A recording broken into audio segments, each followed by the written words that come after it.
Excited to be with everybody today, kind of share some of the lessons that we learned as a go-to-market engine along our journey at Divvy. It was very, very quick in a lot of ways. We went from our first institutional round of funding to getting acquired in about 4 years, right? In a $2.5 billion exit. And we're gonna spend some time talking about the things that helped us do that. This is how it looked, right? First institutional money in 18, getting bought by Bill in 21.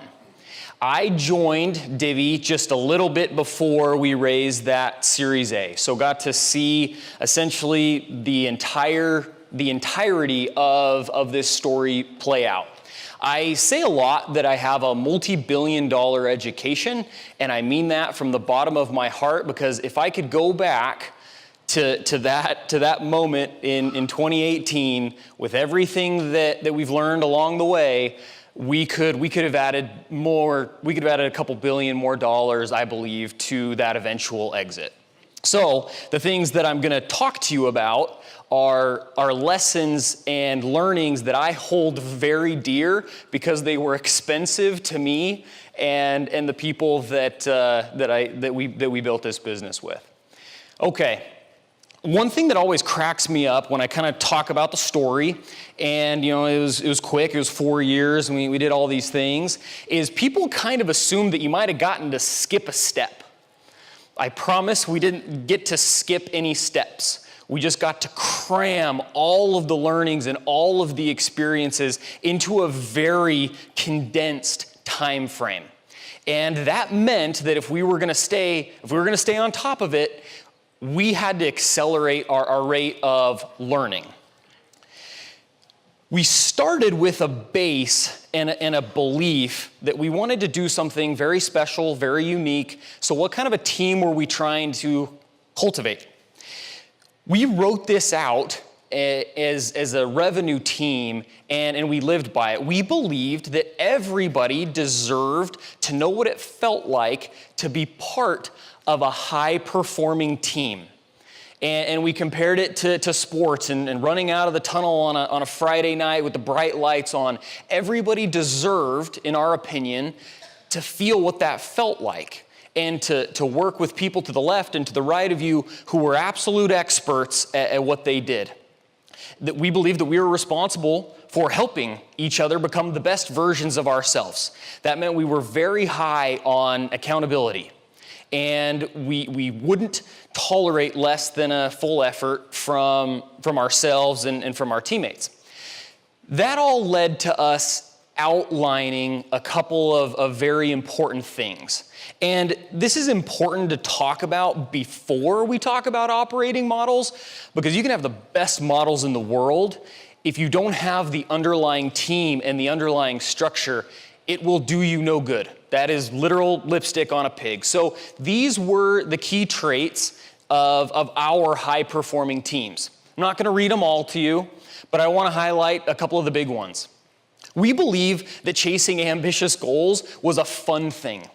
Sure, it's daunting, sure, it's stressful, but it's also ambitious, energizing, invigorating, and we had a blast doing it together. We believed very strongly in extreme ownership. If you haven't read the book by Jocko Willink, highly recommend it. We had everybody who joined the revenue team read the book and write a book report because we believed that extreme ownership at the end of the day was what was going to separate us in many regards. And then we also believed that speed was of the essence.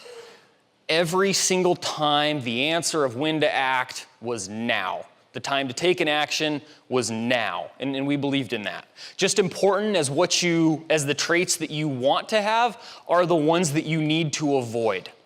Again, we spelled this out. These were well published throughout our team in our years at Divvy. So we do not on our team have excuses. So again, when you write these traits down, you give everybody license to hold themselves and each other accountable. So in many, many meetings, somebody would say something and be like, well, that kind of sounds like an excuse. And we don't make excuses on this team. We believed strongly in a principle that we would not be disloyal to those not present. Meaning if you aren't in the room, you don't get to have a negative conversation about somebody. We will engage in conflict and we will have discussions and debates and disagreements, but we won't do it behind each other's backs. Okay, that was an important one for us. And then the last one that I'll highlight here is that there is no room for passengers. When you're trying to build something really big, when you're trying to do it really quickly, you cannot have passengers. Everybody has to be engaged, everybody has to be driving, everybody has to be pushing and moving forward. And so for us, we needed to make sure that there were no passengers on our team.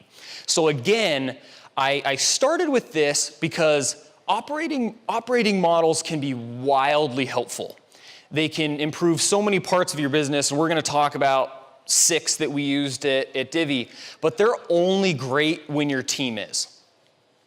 And also, as we go through the rest of the presentation here, I want to make sure everybody knows that what I'm talking about and the successes and the learnings that we've had, they're the result of blood, sweat, and tears poured over years by very talented men and women, and they're almost like in spite of me, not because of me, and I'm just telling you what I got to learn along the way. Great team is the foundation of it all. Okay, so these are the 6, and we're gonna spend a little bit of time on each. Aligning the funnel, budget, quota, goal, shorten the cycle, T3, B3, name, number, and North Star, sell, design, build. Number 1, align the funnel. In that intro video, you saw a principle that we talked about at Divvy all of the time. It's called swing. So for those of you who aren't familiar with crew or rowing, swing is when the paddle of each person in the boat is hitting the water at the exact same time, is pulling back with the exact same amount of force. Because if anything happens in this little boat, if anyone's out of sync, that boat's gonna veer off course, that boat's gonna flip. Not good things are gonna happen. So the first principle, the first operating model we had is aligning the funnel. The way that we started this was actually with me, because as the CRO, I was responsible for marketing, sales, implementation, customer success, customer support, and revenue operations. So it behooved me to make sure that everything was aligned, because if it wasn't working, there was nowhere to hide. There was no excuse that I could make. I couldn't, blame the VP of marketing. I couldn't, blame our churn problems on customer success. It was ultimately all on me. And this was a very powerful tool for us to align our funnel. Let me give you a specific example of how this model played out. We would take each stage from marketing all the way through customer support, and we would actually measure and compensate the group one stage below where they were actually responsible. So what does that look like? Marketing, we didn't talk about MQLs or SQLs. We actually talked about closed won new dollars. That's how marketing was measured. That's how they were promoted and compensated and bonused, all of those kinds of things. Sales, it wasn't just on new logos. It was based on what they did during their first 90 days of implementation. Okay? So we would push everybody's accountability one step deeper in the funnel, because what does that do? Well, automatically, now that sales rep who has responsibility for what goes on when they're at the next stage of the funnel and implementation, well, they start to sell a little differently. They start to prep you for onboarding a little differently. They start to care about things that they didn't care about before, and bam, you have more alignment in your funnel, which allows you to go much, much faster. Every second that you spend with friction in that funnel is costing you business, and it's costing you time. And it costs you a lot of emotional energy as well. You're supposed to be out there taking on the market. You don't want to have internal friction within your own funnel, which is wildly common. The second model here is one that we call budget quota goal.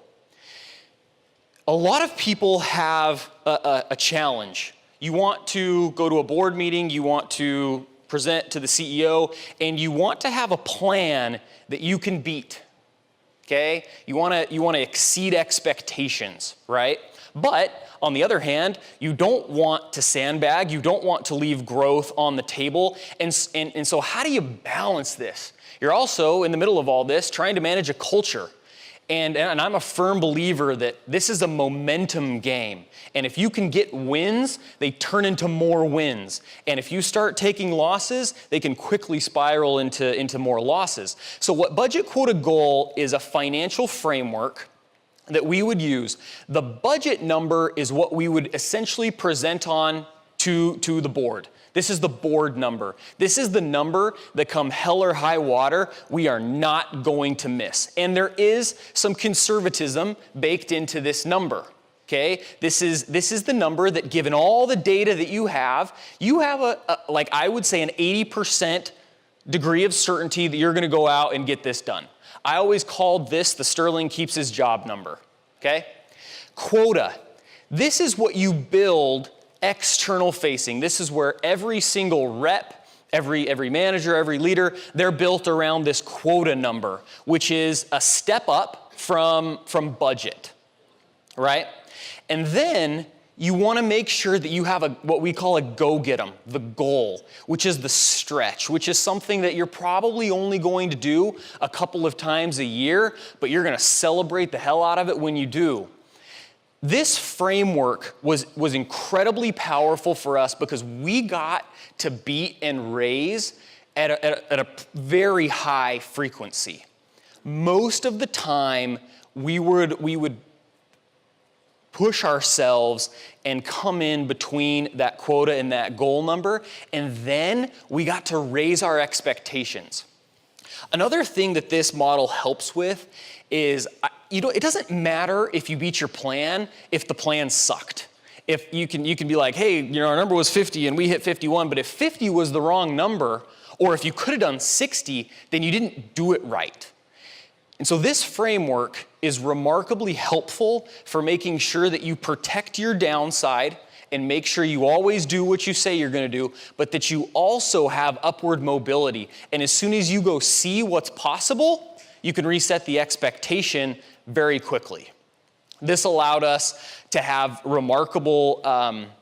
it allowed us to have a lot of credibility with our investors too, because we'd pitch them one quarter and we'd show them kind of the sensitivity, and we would show them budget quota goal, and then we would come back and talk to them 3-6 months later. They would check in on how that went, and this allowed us to be very consistent and very credible with our board, within our own teams, and with the external people that we were talking to as well. Third one here, shorten the cycle. I am a huge believer in this, and I've debated this with many people internally and externally. One thing that we found out very early on is that if we took our numbers and our targets from quarterly to monthly, we saved ourselves a lot of heartache. The reason I say that is because if I am maniacally paying attention to the month, right? I'm hinging my number and my expectations to the month, I will almost never have a quarterly problem, which is, when we're talking to the board and when we have some accountability kind of outside of the building. So I wanted to shorten the cycle as much as we possibly could. The other thing that shortening the cycle allows you to do is it allows you to have 12 chances to beat and raise during a year instead of just 4. And so when you look at your annual operating plan and you think about how is this going to look in 12 months, well, a lot can change in 12 months. And when we would focus on a 4-week interval, we had years where we got to raise our annual target 12 times. And that allowed us to grow much faster than if we had operated in any other way. I've got a stack of cards here because there's a fun story with this model.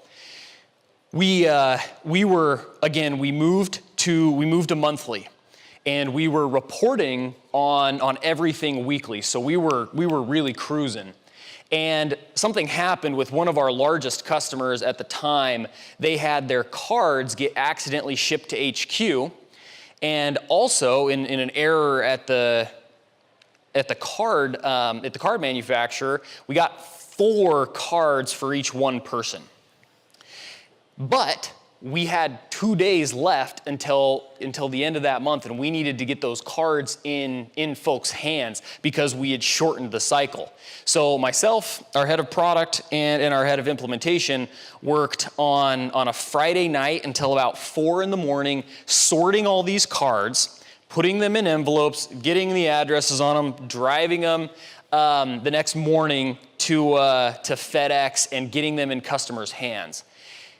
And the reason why that story goes with this model is because when you shorten the cycle and you demand more of yourself in less time, you and your entire organization, you get scrappier, you get more creative.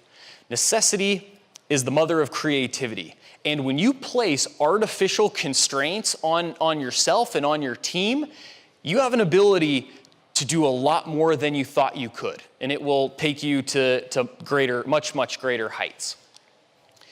T3B3. This was a very helpful formula for us. So T3B3 stands for top 3 and bottom 3. Every quarter, we would sit down with every person in the organization. We had a little template, top 3, bottom 3, and we would list out the top 3 superpowers that somebody had. And we would coach on how to lean into those more and how to continue to get the most out of their abilities. And then we would have the bottom 3, which were the areas of opportunity. What do we need to be working on? If you're trying to go from a senior manager to a director, what are those 3 key things that you need to develop to be ready for that kind of a promotion, right? As an example. Now, there's a trick to T3B3. You not only do it for your direct reports, you have your direct reports do it for you. So it's bilateral, okay? So I remember the first time that we implemented this, and I asked everybody, okay, like you're gonna rank me, T3, B3, and man, I had some great T3s. I was a rock star, and my B3s were pretty wishy-washy, and I went back and I said, like, there is no way that I don't have worse qualities or worse attributes that need to be worked on. Like, got to go back and do it again.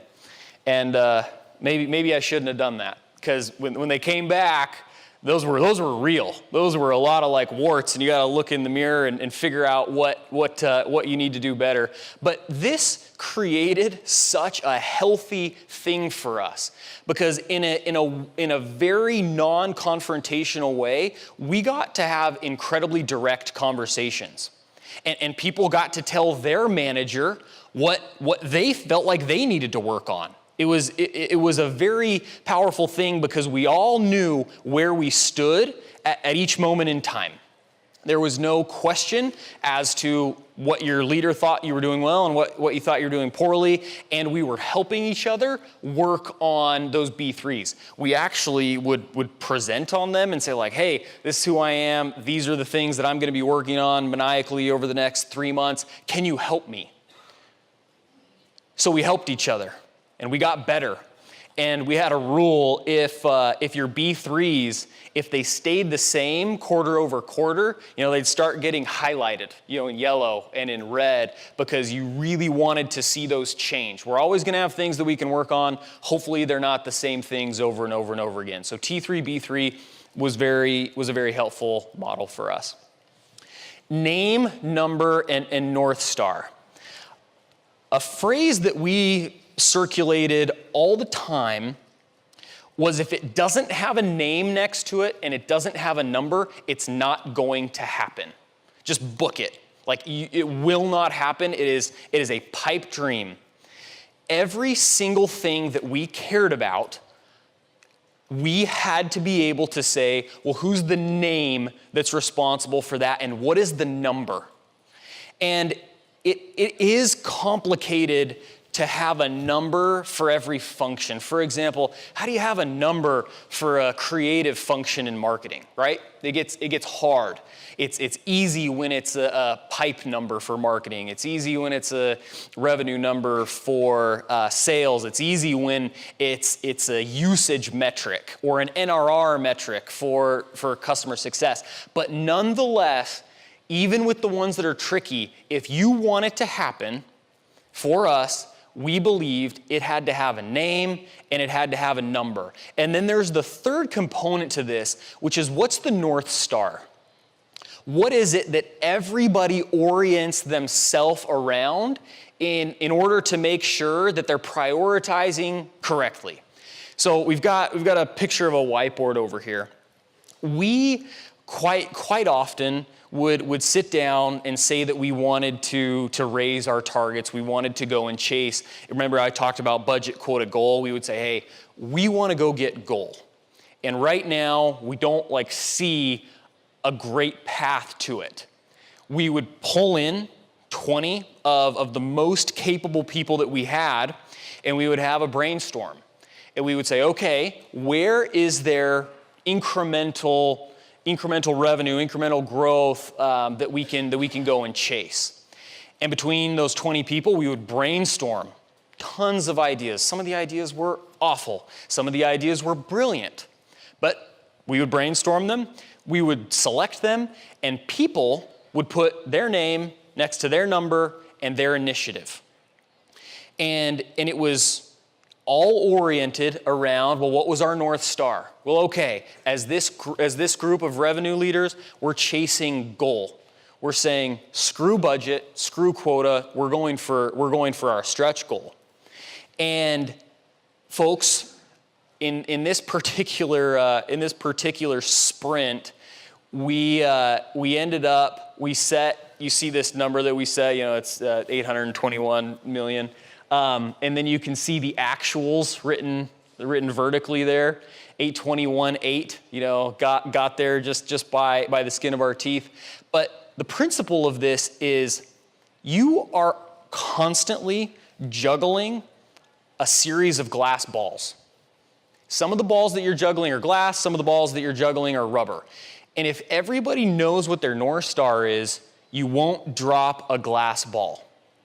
You will understand what the priorities are, and you won't allow a glass ball to hit the floor. So everybody, there's also an incredible power in everybody being able to understand what success looks like for them in their role. So your name, your number, and your North Star end up being remarkably powerful agents. The sixth one here. This is sell, design, build. We learned this lesson the hard way.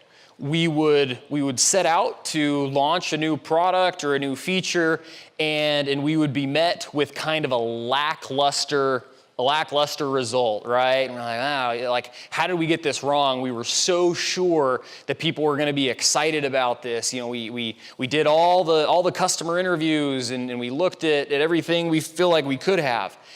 Sell, design, build was born out of that frustration and realizing that our resources were precious. So how could we as a revenue team make sure that the things that we were advocating for our product and engineering partners to build were the right things? We came up with this framework. So very simply, this framework is when you think you've got the idea for the product or the service, you first go out and you sell it. Put together some duct tape and baling wire version of it. Most of the time it looks like a manual process or service, and you go out and you sell it. And you will find out very quickly, are people actually willing to use this? Are people actually willing to pay for this? If so, how much? And once you figure that out, then you can start designing. By the way, it gives you a head start when you think about designing, because now you've gone and talked to 10 people. You've got 10 people sold on this thing, and they're using it, and it's manual. It's basically a service thing going on in the background with people, pushing different things around. And you know what to design. because now you're actually like doing the flow, and you know what the actual needs of the customer are, and you know how it kind of looks on the back end, and so you get to design faster. And you go back to those customers who you've sold, and you show them these things like, hey, how does this look? Is this gonna make it better or worse than the way that we're handling this for you today? And then you get a high degree of confidence in the design, and then you go and build. And this saved us so much time and so much energy, and it's precious. Because when you're trying to get big fast, you don't have time for missteps. They're very costly. Sell, design, build minimizes those. The picture here is with myself and our head of product, because this is what we would spend a lot of our time doing. This particular trip, we went out to Detroit, and we were doing this. We were saying, hey, we have a new idea.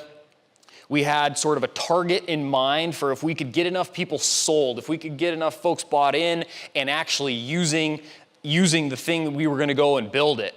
And we talked to 3 customers in this particular day, and we were getting on the plane, coming back home, and we had just barely gotten the last person to commit and go over the goal that we had to set out and actually start designing and building something.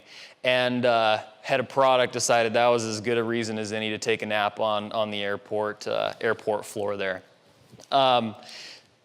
These are all, by design, very simple.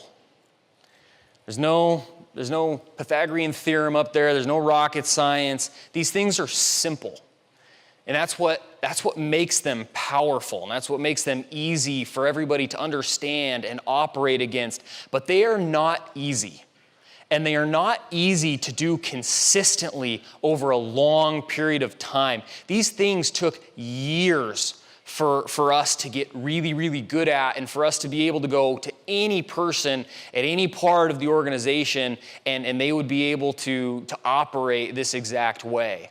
So as you think about getting started or implementing any of these models that might be helpful for you, consistency is the key. So let's say that you thought 3 out of those 6 were total crap, but 3 had some merit, and you want to go work on 3. Make sure that you focus on consistency over anything else, because it gets very easy to get convoluted, and too much just kind of breaks our brains, and we don't end up doing any of it. So again, a quick recap here before we get into Q&A. Align the funnel. Figure out how to have a singular owner. Figure out how to reduce friction. Figure out how to create virtuous cycles within your own funnel. Like, here's an interesting thought exercise as you think about aligning the funnel. What could you do today to make marketing care more about what sales cares about? What could you do today to make sales care more about what implementation cares about? And if you start going down that path, you will come up with ideas about how to align your funnel and reduce friction. Budget, quota, goal. Make sure that you are protecting your business. Another very virtuous part of budget, quota, goal is you build a finance plan around that budget number. It prevents you from overhiring, prevents you from overspending, and again, creates sort of a safe environment for you to go and chase the upside. Go do something very, very aggressive, very, very hard, but do it in a way that protects your culture, because you're going to be winning. Do it in a way that protects your reputation, because the board and your investors, they're going to see you beat and raise. But do it within this framework, because otherwise you're simply choosing between sort of the lesser of 2 evils. Shorten the cycle. To make sure you never drop a glass ball as you're juggling all these important things. Make sure you never drop a glass ball. Shorten that cycle. If your business today runs on quarters, figure out how to run it in months. You give yourself 12 chances to beat and raise. You give yourself 12 chances to correct mistakes. You give yourself 12 chances to have a higher growth rate at the end of the year. Shorten the cycle. By the way, it'd be totally remiss if I didn't mention, if something is getting really hard, if you're behind, you need to shorten the cycle even more. So if you're forecasting and you're saying, hey, I don't think we're gonna get there in whatever time period you've chosen, we're not gonna get there this month, then you better be meeting on a weekly basis. The scorecards that your team is sending you better be coming in every night at the end of the night, because you need to shorten the cycle to give you more chances to figure out what's working and what's not, and to get those feedback loops faster so that you can actually correct the problem before it's a real problem. Again, put those constraints on yourself and nobody else will have to. T3B3, give everybody in the organization a chance to give very valid feedback to their leaders and to their team, but also give them a chance to know where they stand. It's an easy way to have this conversation every quarter and then set out to maximize strengths and work on weaknesses. And nobody has to wonder, well, how does my boss feel about me? There's a lot of your high performers that, believe it or not, they walk around every day wondering if you hate them, if you're gonna fire them, and you're like, whoa, I think the world of you. They don't know that unless you're having these kinds of conversations. This is a model that forces that into your normal rhythms. Name, number, and North Star. Again, if it doesn't have someone's name and a number, it's not going to happen. So don't go promise it to a customer, don't go promise it to your board, don't promise it to your CEO. But if it does, then you can have ultimate accountability and you can prioritize against the things that the organization deems most important. Sell, design, build. When you have an idea, when you have a product, when you have a new channel, when you have anything that's worth testing, go out and sell it first.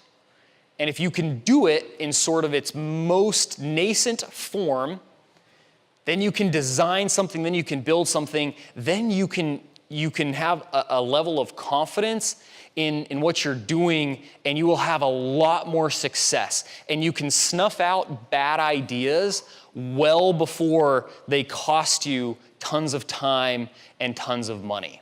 So those are 6 of the go-to-market operating models that we used, and we've got some time for questions if anyone wants to dive into any of them. Thank you.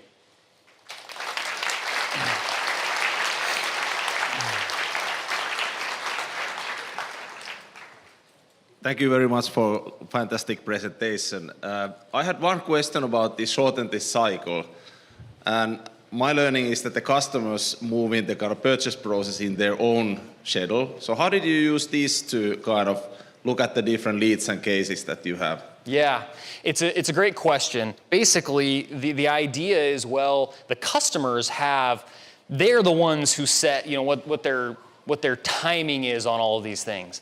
But what I've learned is that we can influence that a lot more than we think we can.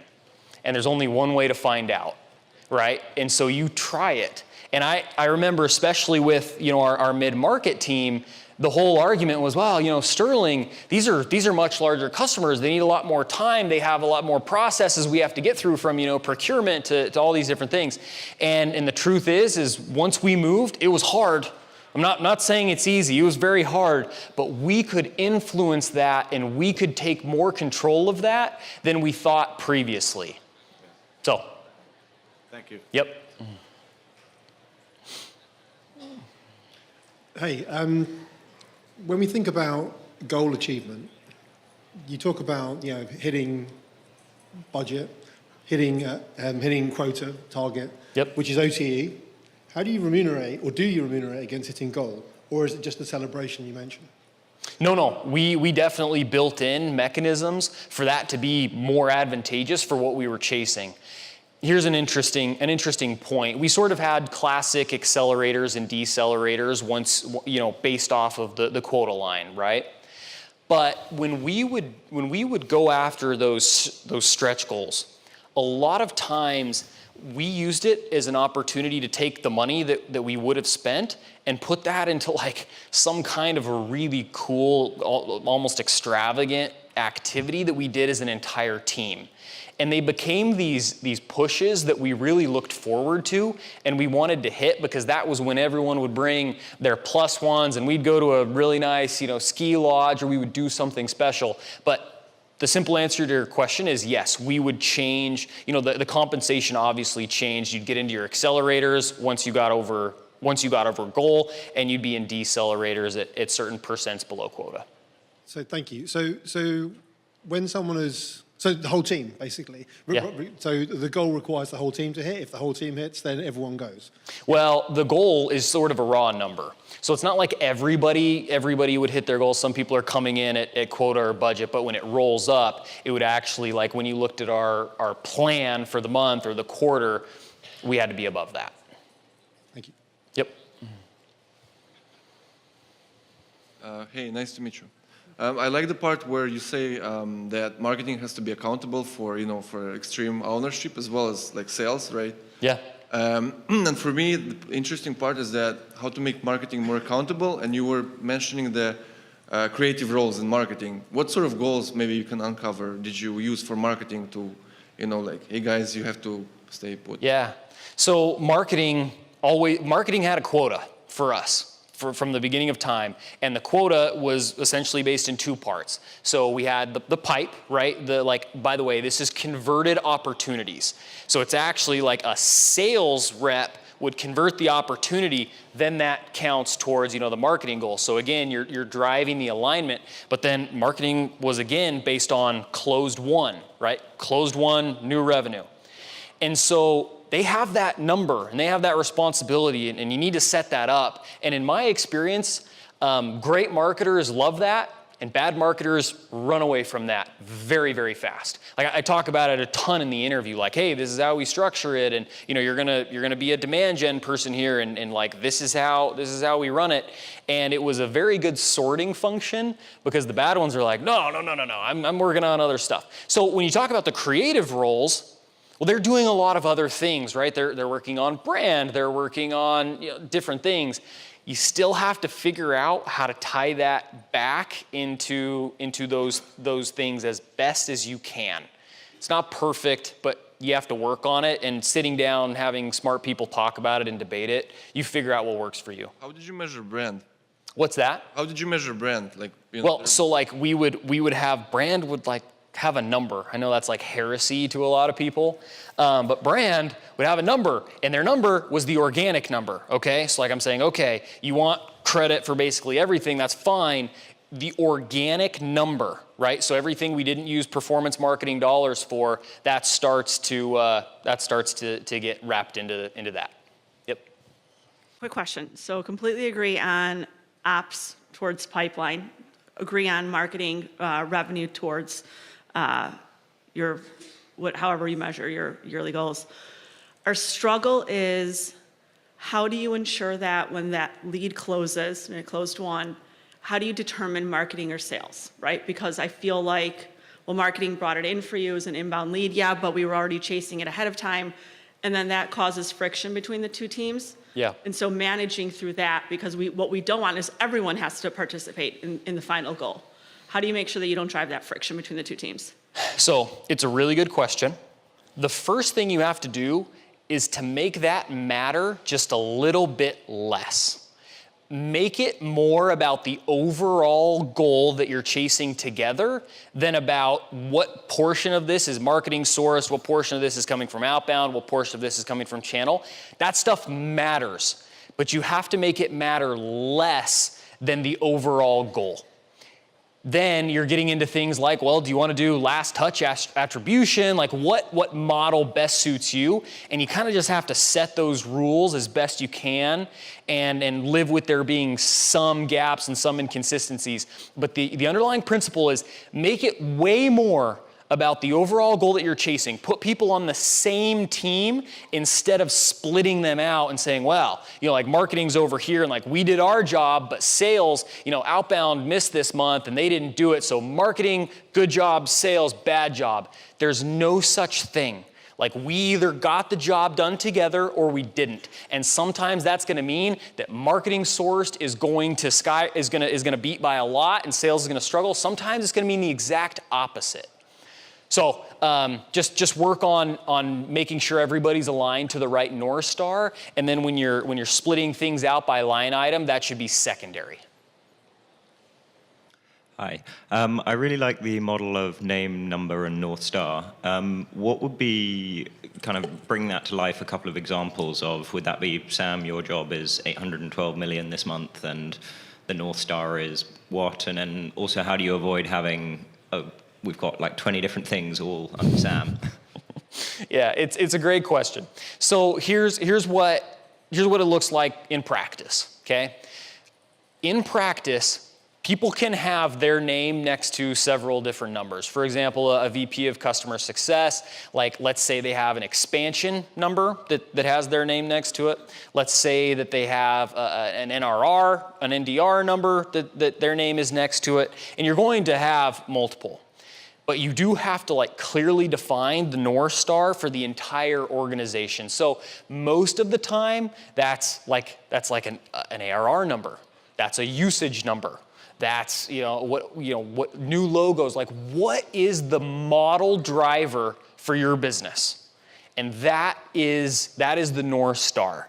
And that's why it's so important to have a North Star, is because you will have your name next to several different numbers. You will be responsible for multiple things at once. We can't simplify it down to just one and one.